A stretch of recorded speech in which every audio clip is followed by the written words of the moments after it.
Muito bem, meus amigos, boa noite para todos. Nós vamos falar sobre um tema hoje que é uma releitura de um trecho muito conhecido do Evangelho a respeito daquele episódio da ressurreição de Lázaro. E a gente vai dar um nome para esse nosso estudo assim, Acordando para a Vida. Porque nós vamos tentar trazer as reflexões desse episódio do Evangelho, de Jesus realizando esse feito que foi tão espantoso para as pessoas que acompanharam, a ressurreição de Lázaro, que para algumas pessoas da época estava morto. Jesus foi lá e fez ele sair do túmulo.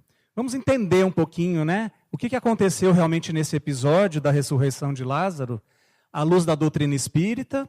Nós temos aí uma série de informações interessantes, mas vamos tentar extrair um pouquinho mais dos ensinamentos a nível de comportamento, a nível da nossa vivência hoje, para os nossos dias, para a nossa vida diária que nós enfrentamos aqui. O que Jesus poderia estar querendo dizer a mais quando trouxe esse ensinamento a respeito de Lázaro? Tem um ensinamento muito interessante do Lao Tse. Lao Tse foi um grande mestre chinês. Então, num determinado momento, ele trouxe essa frase super interessante, Uma reflexão pessoal dele. Eu sou um homem que sonhou ser uma borboleta ou sou uma borboleta sonhando que é um homem? Interessante, porque em muitos momentos da nossa vida, a gente fica se pensando, mas será que a vida é isso? Será que a vida é essa série de eventos difíceis de serem enfrentados? A vida é essa luta diária tão árdua, tão trabalhosa que a gente tem no dia a dia? Será que não vai ter um dia em que eu vou acordar disso tudo vai ser um sonho? E eu vou despertar realmente para uma coisa diferente, melhor, não tão sofrida assim, não tão cheia de percalços como eu estou vivendo hoje? Às vezes a gente gostaria que isso fosse verdade, não é? De que realmente nós estivéssemos vivendo um sonho e que a gente vai despertar, que a gente vai acordar desse sonho. E essa reflexão, ela vai fazer parte desse nosso trabalho de hoje, da gente repensar um pouquinho na nossa vida. Será que nós estamos verdadeiramente despertos? Será que nós estamos verdadeiramente acordados para a vida, para a realidade da vida na sua plenitude maior? Ou a gente está vivendo ali dia após dia, apenas preocupado, quem sabe, com aquelas questões que são importantes, obviamente, mas que se a gente não tomar cuidado, nós ficamos presos a elas. Questões, por exemplo, da mera sobrevivência, de acharmos que a vida é somente termos que levantar de manhã, ir para o trabalho, trabalhar para a gente ganhar o dinheiro e o sustento, que mais uma vez eu digo que é importante, mas que a vida não deve se resumir apenas nisso. Existem outros aspectos que a gente pode tentar valorizar.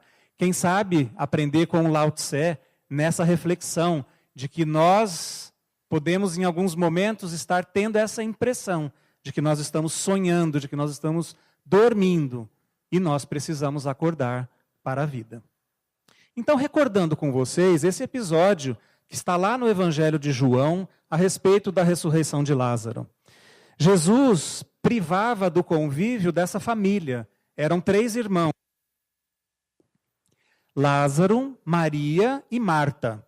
Então, em vários momentos do Evangelho, nós temos Jesus presente na residência de Lázaro e da sua família.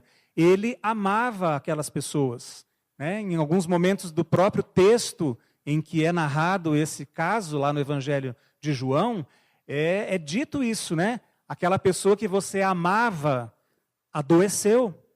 Eles foram avisar para Jesus. Jesus estava a um dia de viagem de onde Lázaro morava. Quando ele recebeu a visita, então, de um mensageiro dizendo assim: olha, o Lázaro está muito doente e a família pede, Jesus, que você venha, porque só você pode curá-lo e salvá-lo da morte que será certa se você não estiver lá. E Jesus, ouvindo essa mensagem que essa pessoa veio trazer, ele diz assim: não, fique tudo bem, nós não vamos agora Nós não vamos voltar para a residência de Lázaro. E Jesus ficou mais 2 dias onde ele estava, na região da Pérea, próximo ali, né, do lar onde eles moravam, que era em Betânia, uma pequena cidadezinha próxima de Jerusalém. E Jesus então falou, não se preocupem, podemos ficar aqui, depois nós vamos voltar. E ele fala uma coisa super interessante, ele diz assim, Lázaro, o nosso amigo, dorme, mas eu vou despertá-lo do sono. Olha que interessante, Jesus não se desespera, Jesus não tem aquela preocupação aguda e absurda, às vezes, que nós temos quando a gente recebe essa notícia de que alguém que a gente ama muito está muito doente, né? Jesus tinha, meus amigos, vocês sabem disso, aquela capacidade de enxergar mais além. Então ele sabia o que estava acontecendo de verdade na residência com Lázaro. Então ele disse, olha, Lázaro dorme e eu vou despertá-lo do sono. Comecem a fazer as ligações, né, do que nós estamos tentando refletir na noite de hoje a respeito de nós estarmos dormindo, de nós estarmos não despertos para a vida. E aí então, depois, né, de 2 dias, ele retornou. Então vejam bem, Lázaro adoeceu, o mensageiro foi até Jesus avisá-lo. Demorou 1 dia de viagem, porque era essa a distância que Jesus estava. Jesus ainda permaneceu mais 2 dias lá. E depois voltou. Então, no total, nós vamos ter 4 dias, a partir do momento em que é dada a notícia de que Lázaro havia adoecido.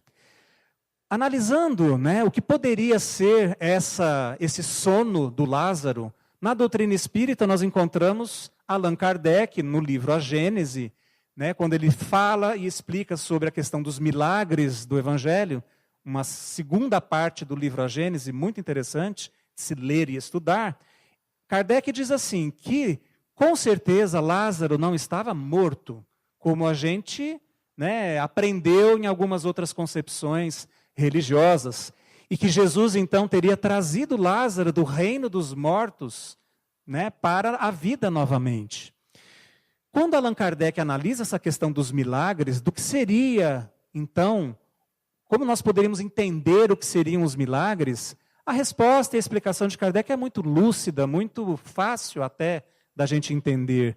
O que hoje nós, né, conhecemos como os milagres que estão lá no Evangelho, na verdade seriam simplesmente fatos que acontecem sendo explicados através de uma lei que na época as pessoas não entendiam, não conheciam, e até hoje também nós não conhecemos em profundidade, mas o Espiritismo vem lançar luz a respeito desses episódios e mostrando a realidade de que além das coisas materiais, nós temos uma realidade espiritual, nós temos as energias, os fluidos que fazem parte da nossa vida e da nossa realidade. Muitos feitos, muitos fatos do Evangelho que foram tidos como milagres são explicados perfeitamente pela lei que rege as energias e os fluidos. Basta a gente começar a estudar e entender como isso se dá, que nós vamos ver que na verdade não foi um milagre. O milagre seria Jesus ir contra as próprias leis instituídas por Deus. E Jesus não faria isso, não é? Existem outros episódios chamados de ressurreição no Evangelho, a filha da viúva de Naim, a filha de Jairo, e a gente vê que obedece mais ou menos o mesmo princípio. Então, segundo a explicação da doutrina espírita, Lázaro não estava morto, mas ele estava sob um estado diferente que nós conhecemos como catalepsia.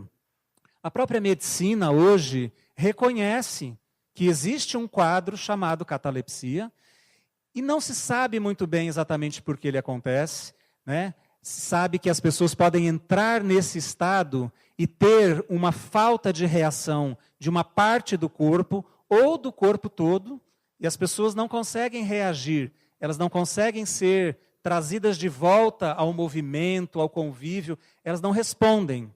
Então, se você levanta o braço de uma pessoa cataléptica, ela pode ficar com o braço levantado. Tá? Você chama a pessoa não responde. E esse estado, esse nível de paralisia das funções vitais pode chegar a tal nível que pode gerar uma confusão com a própria morte. Se o indivíduo entrar num estado cataléptico profundo, ele pode ser confundido como uma pessoa morta. Os batimentos cardíacos se reduzem muito intensamente, a respiração praticamente desaparece, a temperatura da pele fica fria e as pessoas têm, então, uma aparência muito semelhante à morte. Imaginem vocês, na época de Jesus, com os pouquíssimos recursos de tecnologia ou de conhecimentos da medicina da época, uma pessoa que entrasse num estado assim, rapidamente ela poderia ser dada como morta. E os funerais na época de Jesus, principalmente a tradição judaica do povo onde Jesus viveu, as pessoas eram sepultadas no mesmo dia. Tá? Eles passavam por todo um ritual, né, de ungüentos que eles passavam no corpo, eles envolviam o corpo num lençol, atavam o corpo com faixas de tecido, colocavam um lenço sobre a cabeça. E a pessoa então era colocada num túmulo, que também não era um túmulo como nós os temos hoje. Eram túmulos escavados na rocha. Eram túmulos, né, que eram cavernas, que depois eram simplesmente fechados, se rolando uma pedra para tapar a abertura desse túmulo. Então, na verdade, Jesus, quando disse assim, não, Lázaro apenas dorme e eu vou lá despertá-lo, Jesus sabia que Lázaro não tinha morrido, que Lázaro estava passando sim por esse quadro atípico, é bem verdade, né, chamado de catalepsia, e que a ida dele, né, depois de 2 dias, mesmo assim, poderia trazer a situação de volta à normalidade. Allan Kardec faz uma diferença entre catalepsia e letargia, e na época de Kardec isso tinha essa importância, essa diferenciação. Kardec dizia, lá no Livro dos Espíritos, que a catalepsia seria essa perda de funções vitais apenas de uma parte do corpo.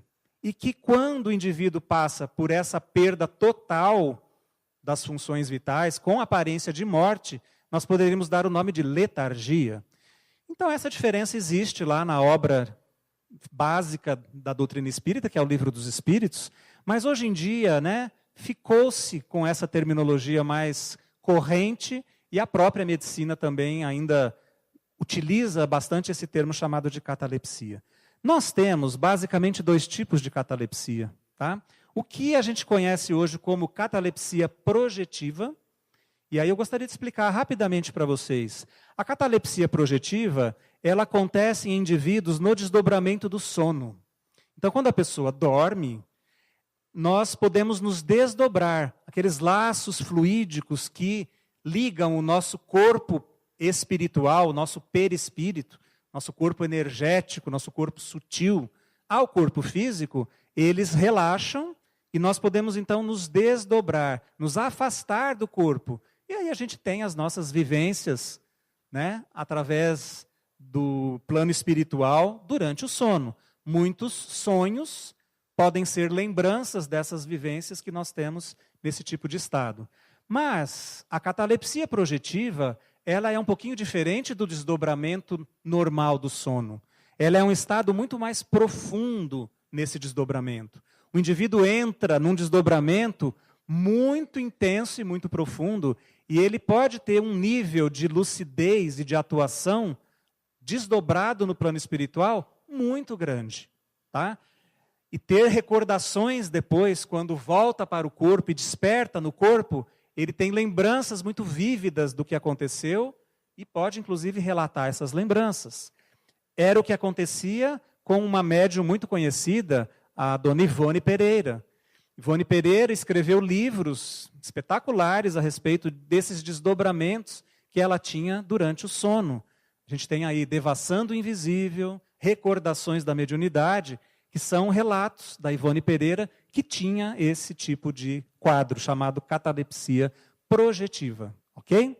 E a gente tem, então, né, verdadeiramente denominando a catalepsia patológica, que seria aquela situação em que o indivíduo entra nesse quadro chamado catalepsia e o indivíduo pode ser dado como morto. E a gente fica pensando, bom, tudo bem, né? Na época de Jesus não tinha todos esses equipamentos modernos que a gente tem hoje para determinar se uma pessoa está morta ou está viva. Imagina que hoje a gente vai, né, dar um atestado de óbito para uma pessoa que está viva. Vocês acham que é impossível? Meus amigos, é muito mais comum, infelizmente, do que a gente gostaria de imaginar. Tá? Mesmo hoje, em 2014. Se você entrar aí, né, notícias, não só na internet, mas até em jornais, a gente e todo mundo já deve ter ouvido falar de um caso de pessoas que simplesmente foram dadas como morta, com atestado de óbito. Isso aqui é a imagem de um deles. Ó. Esse indivíduo lá na Colômbia, o ano passado, ele acordou na mesa de autópsia, com um corte no rosto. Eles estavam começando a autópsia, o cara acordou. Então vocês vejam que o que a gente está falando não é uma coisa tão simples assim, para passar até mesmo por alguns médicos. O médico estava ali para fazer a autópsia. O indivíduo estava com aparência séria, cor de um cadáver, com aparência mesmo de um cadáver. Só que se o indivíduo acorda, é sinal de que ele não estava morto. Tá? Porque uma vez rompidos os laços fluídicos que unem realmente o corpo material e o corpo perispiritual, que a gente conhece na doutrina espírita, não há mais possibilidade de volta. É uma lei da natureza. Se isso foi rompido, rompido está, não há mais possibilidade de volta. Ok? Nos casos em que o indivíduo acorda no caixão, né, como a gente está vendo esse desenhinho ali, isso também não é tão incomum. Se vocês forem atrás dessas informações, vocês vão encontrar. Catalepsia patológica, então é uma condição não natural. O indivíduo realmente tem um distúrbio, uma deficiência de funcionamento na mente e no corpo, ok? Isso, segundo a medicina hoje, precisa de tratamento, de uma intervenção médica, né? Muito bem, vamos voltar para o Lázaro, tá? Uma vez que a gente já entendeu que o Lázaro, então, não estava morto.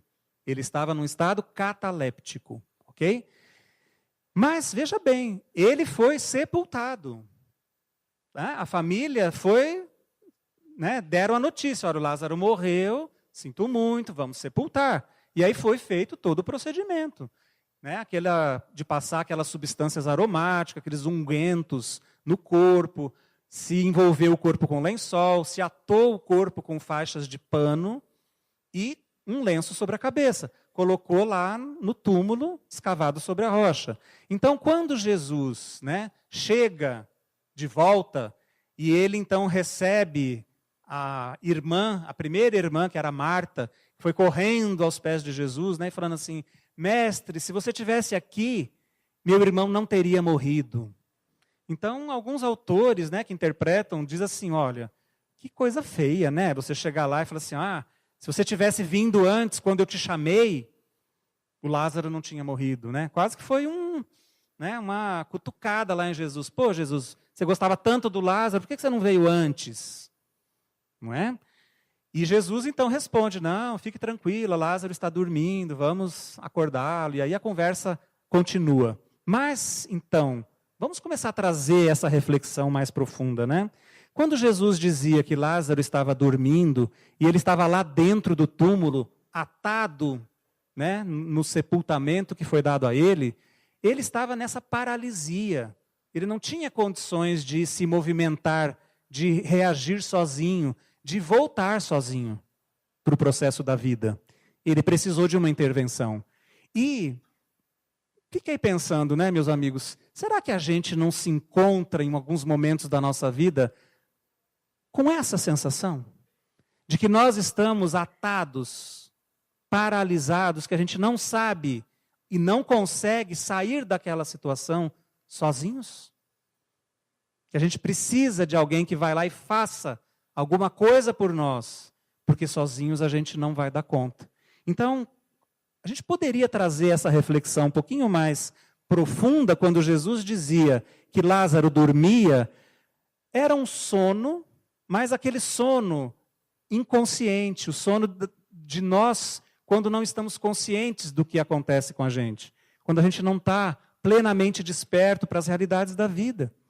Um sono de negação de nós mesmos, né?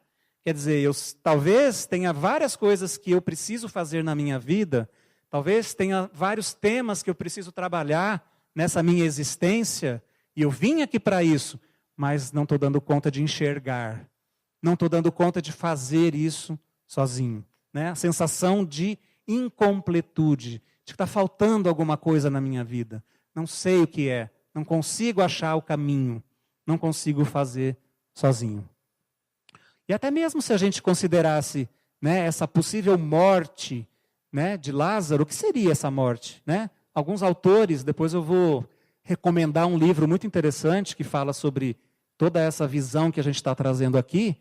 A morte seria a morte dos ideais, daquilo que às vezes eu tenho de sonho dentro de mim, a vontade de realizar as coisas que eu tenho, mas não dou conta.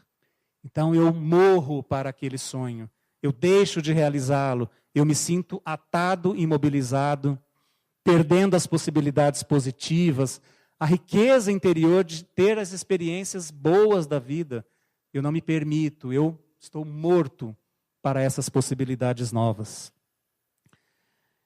Tanto assim que o espírito Joana de Ângeles, numa obra muito bacana chamada O Ser Consciente, olha que título legal, ela nos apresenta alguns níveis de consciência, né, de alguns autores aí da psicologia transpessoal.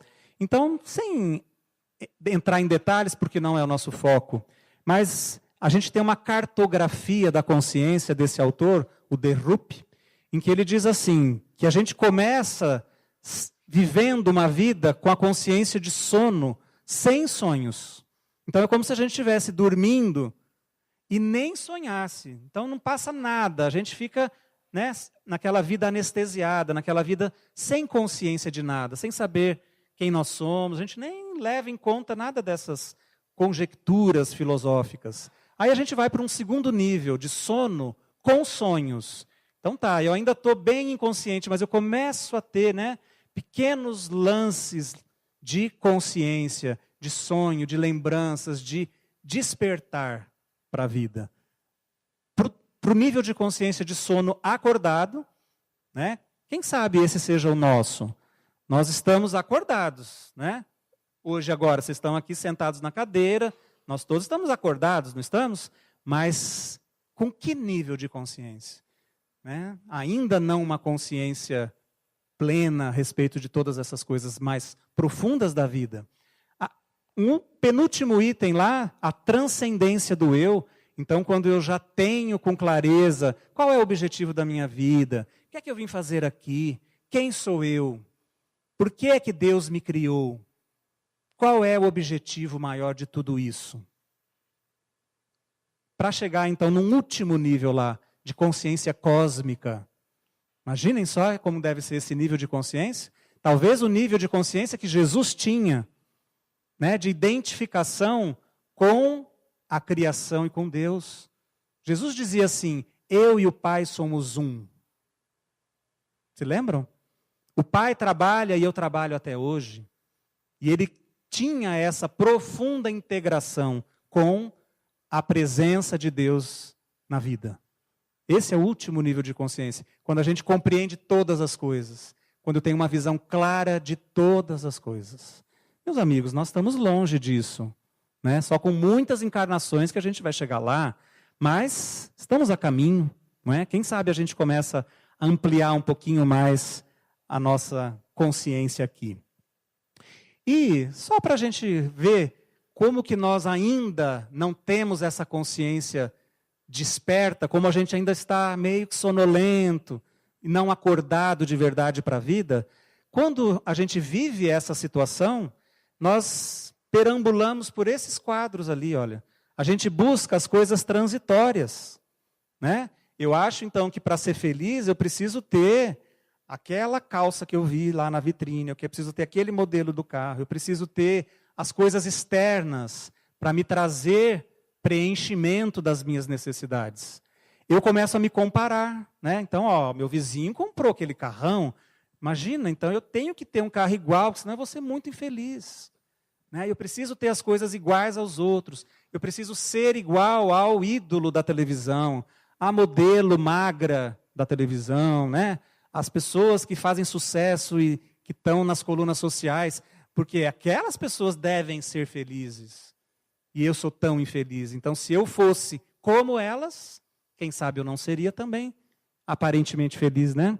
A gente vive baseado no ego, na disputa, no poder. Então, se alguém vem e fala alguma coisa contrária ao que eu penso, ao que eu acredito, eu bato o pé mais alto e falo assim, não é assim. Você tem que acreditar naquilo que eu acredito. Eu estou certo. Você tem que reconhecer que eu estou certo. E a gente fica nessa briga de poder, de disputa, do desejo, né? Presos no desejo constante. Então tá, eu consegui o carro igual ao meu vizinho. Nossa, que maravilha, estou feliz agora. Mas aí eu vi que a 2 quadras lá atrás, o cara comprou um carro mais bonito ainda. E a gente fica desejando de novo aquele carro. Então o desejo é algo sem fim. É uma ansiedade por ter coisas que nunca vão preencher satisfatoriamente a nossa vida. E a busca por status. Isso tudo caracteriza a nossa inconsciência ainda, tá? E vamos continuar na historinha do Lázaro, porque é legal a continuidade do que acontece ali, né? Quando Jesus chega lá, então, onde o Lázaro foi sepultado, ele pede para algumas pessoas que acompanhavam ali, né? Todo mundo queria saber, nossa, o que Jesus vai fazer agora? Então eles chegaram lá e Jesus pede para remover a pedra, para retirar a pedra que tapava a entrada do túmulo. E trazendo ainda para a nossa vida, né? Muitas vezes a providência divina, ela promove esse tipo de ação, através das pessoas, né, que convivem conosco. Muitas vezes a gente está passando por uma dificuldade muito grande e a gente pede ajuda. Essa ajuda vem de que forma? Através das pessoas, da nossa convivência. Né? E nós podemos ser objetos de ajuda para outras pessoas, para tirar pelo menos a pedra de frente do túmulo. Tá? E aí Jesus chama Lázaro. Então Jesus, no meio de todo mundo, fala mais alto e ele diz assim, Lázaro, vem para fora. É uma fala forte, não é verdade? Ele chama nominalmente a pessoa e diz assim, vem para fora.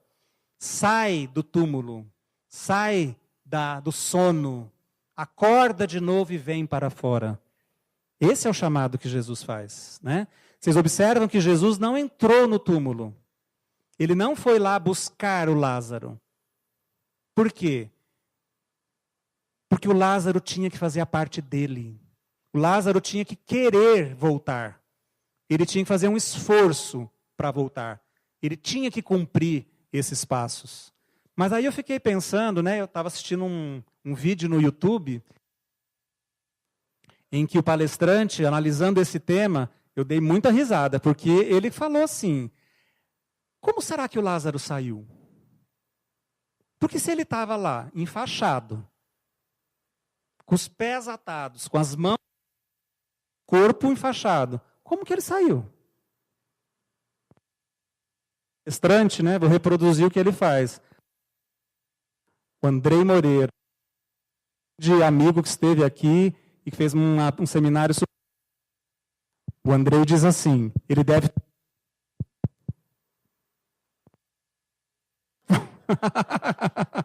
Provavelmente assim, tá? Ele quis sair do túmulo. Porque senão, Jesus até poderia ter chamado e pedido que ele saísse, mas ele fala, não vou dar conta, não quero, deixa que assim tá bom. Será que a gente não ouve esse chamado de Jesus? Chamando a gente para fora de novo, para a vida, para a verdadeira vida, né? Para a consciência mais plena das coisas importantes da vida. Será que a gente faz esse esforço para ir até Jesus? E olha só, né? Provavelmente Lázaro estava lá há 4 dias, não é verdade? Tanto que a irmã dele, quando Jesus fala, tire a pedra do túmulo, ela fala assim, mas Senhor, ele já está há 4 dias, já deve estar cheirando mal. Bom, se a gente ficar 4 dias sem tomar banho, no calor de Rio Preto, fechado lá no meio de uma caverna, que não tem, né, circulação de ar e tal, a gente vai cheirar também, não é? Talvez não como um cadáver em decomposição, mas nós vamos cheirar mal. Mas as limitações que existiam para esse indivíduo, ó, ele estava lá enfaixado, no escuro, desnutrido, há 4 dias sem comer, pelo menos, desidratado. Então, ele teve que vencer realmente todas essas situações para sair. E ele saiu. E quando ele saiu, foi muito legal, porque ele chegou na porta lá do túmulo, todo mundo, né? E aí simplesmente Jesus falou o seguinte, desatai-o e deixai-o ir. O que significa isso?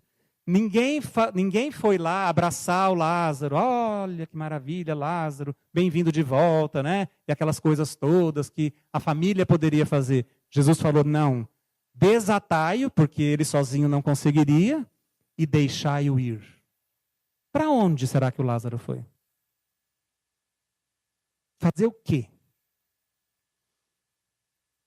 Imagine só se fôssemos nós no lugar do Lázaro, tendo essa oportunidade de estar de volta, né, para a vida, com toda essa consciência mais desperta.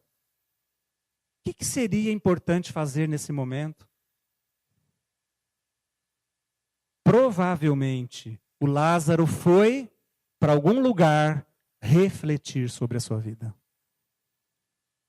Saber o que aconteceu de verdade. Dar valor para aquele episódio que iria transformar a sua vida. Era uma oportunidade muito importante na vida dele, não é?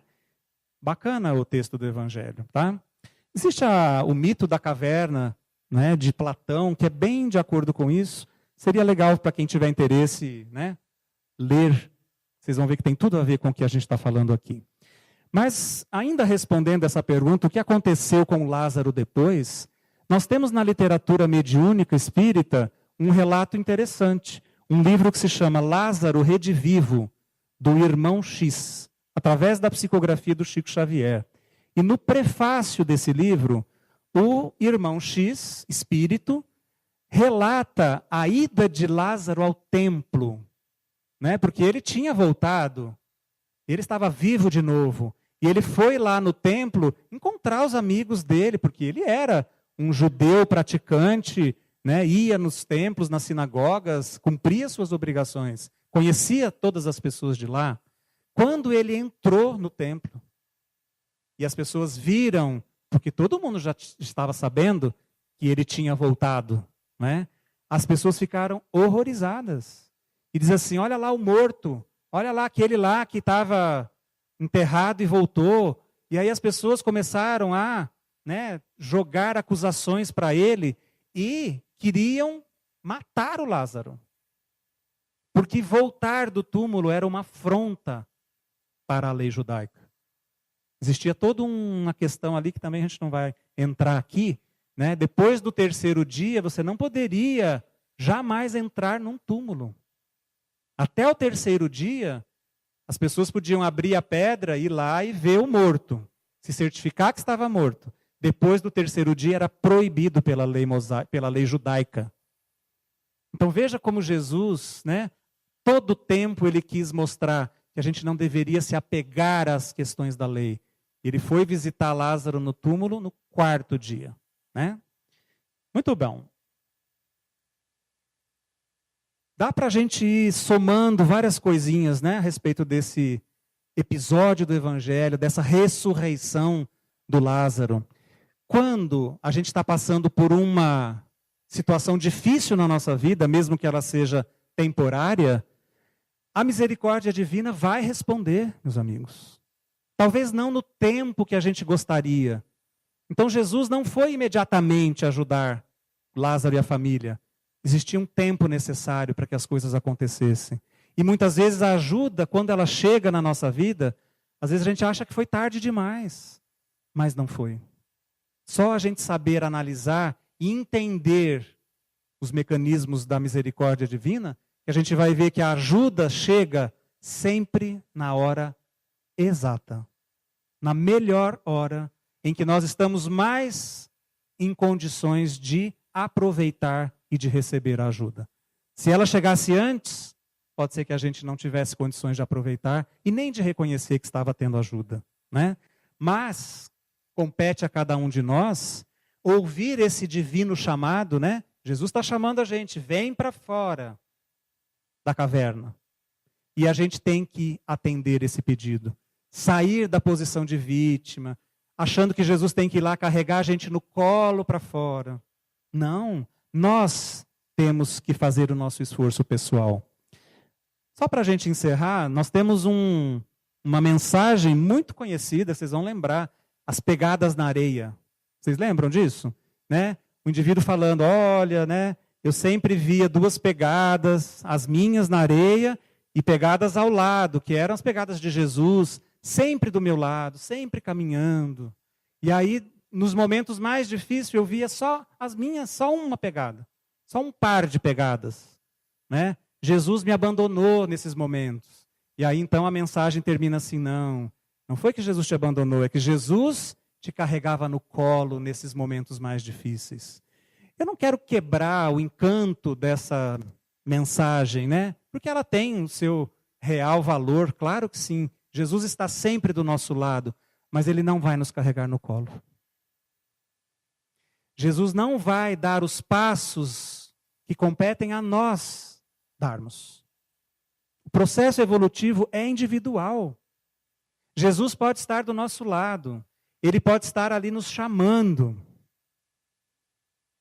Quando Jesus falou, Lázaro, vem para fora, os autores que estudam esse episódio, espíritas, dizem que de Jesus partiu uma energia, um fluido magnético, que recompôs a questão energética que estava desestruturada na catalepsia. E aí Lázaro teve a possibilidade de voltar. Então, houve esse influxo magnético da energia de Jesus até Lázaro. Mas Jesus ficou lá fora, esperando que o Lázaro saísse. Em vários episódios do Evangelho, né? Quando Jesus curava as pessoas, quando ele curou o cego de Jericó, ele se aproximou do cego e disse assim, o que você quer que eu faça? Se o cego falasse assim, eu quero que você me dê 50 reais, né? Ele daria os 50 reais, quem sabe? O cego pediu que fosse curado, e aí Jesus o curou. Então Jesus não vai fazer por nós o que nos compete fazer, meus amigos. Nós vamos ter toda a ajuda, né, possível, pessoas que vão rolar a pedra, Jesus mesmo, através do Evangelho, chamando a gente para fora, mas o que nos compete fazer, compete a nós. Quando a gente vem na casa espírita, e a gente vem querendo uma ajuda espiritual aqui dentro, receber um passe que nos traga um reconforto, tudo isso é real. A nossa vinda aqui, né, os espíritos amigos que estão ao nosso redor, estão rolando as pedras. O passe que a gente recebe na câmara de passe é o influxo poderoso da energia capaz de recompor o nosso corpo, de melhorar a nossa saúde, nosso equilíbrio. Mas eu tenho que sair daqui e continuar a dar os meus passos lá fora. Os espíritos não vão resolver os nossos problemas.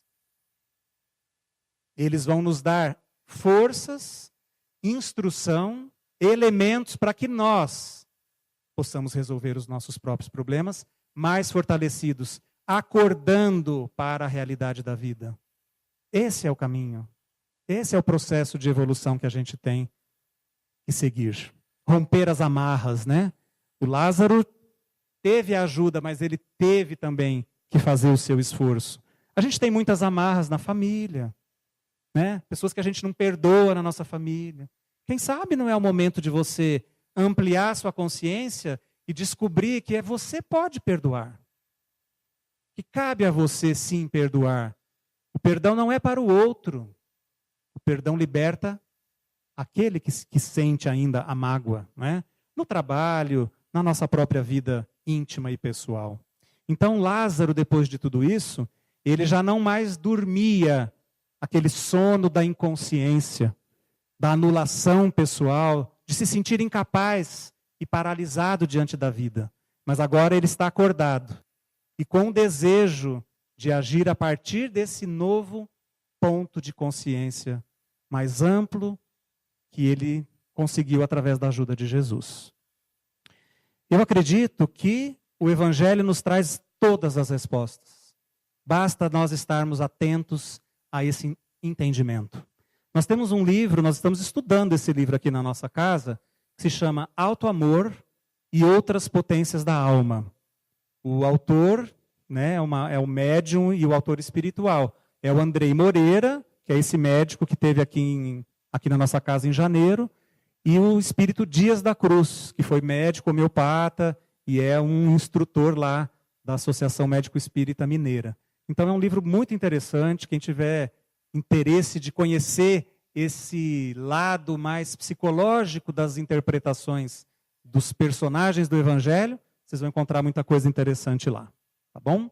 Eu espero que na noite de hoje a gente possa refletir e, ao fecharmos os olhos aqui em reflexão, antes da gente tomar o passe, vamos pensar, né, em como nós estamos sendo iguais a Lázaro e precisamos acordar mais para a vida.